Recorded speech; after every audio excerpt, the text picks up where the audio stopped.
രഞ്ജി ട്രോഫിയിൽ കേരളം ചരിത്രത്തിലാദ്യമായി ഫൈനലിൽ ഗുജറാത്തിനെതിരെ ഒന്നാം ഇന്നിംഗ്സിൽ 2 റൺസ് ലീഡ് നേടിയാണ് നാടകീയമായി കേരളം മത്സരത്തിലേക്ക് തിരികെ എത്തിയത്. ഒന്നാം ഇന്നിംഗ്സിൽ സെഞ്ചുറി നേടിയ മുഹമ്മദ് അസറുദ്ദീനാണ് കളിയിലെ താരം. ബുധനാഴ്ച തുടങ്ങുന്ന ഫൈനലിൽ കേരളം വിദർഭയെ നേരിടും.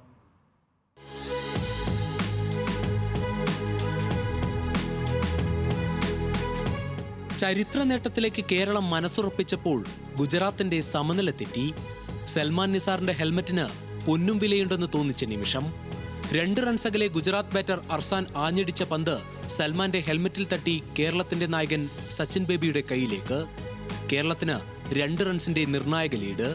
ചരിത്ര ഫൈനലിലേക്ക് കാൽവയ്പ്.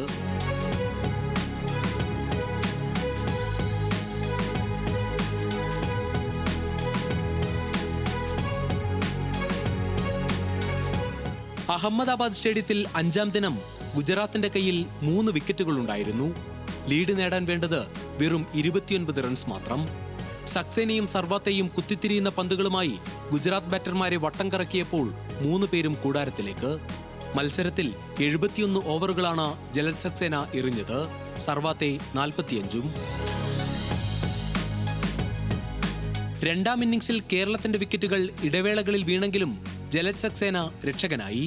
37 റൺസുമായി ജലജ് ഒരറ്റത്ത് ഉറച്ചു നിന്നതോടെ മത്സരം സമനിലയിൽ അവസാനിപ്പിക്കാൻ ഇരു ടീമും തീരുമാനിച്ചു.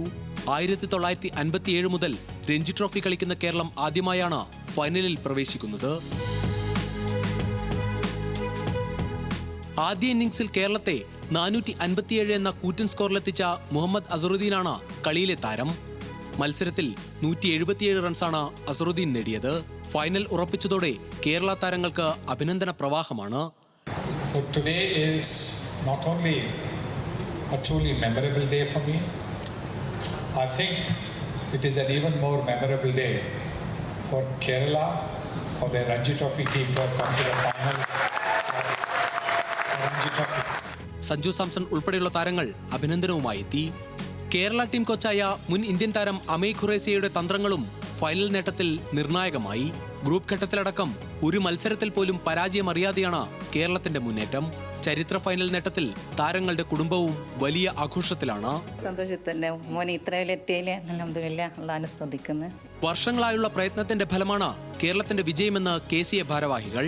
സൽമാൻ നിസാറിന്റെ ഹെൽമറ്റ് ചില്ലിട്ട് സൂക്ഷിക്കാനാണ് KCAയുടെ തീരുമാനം.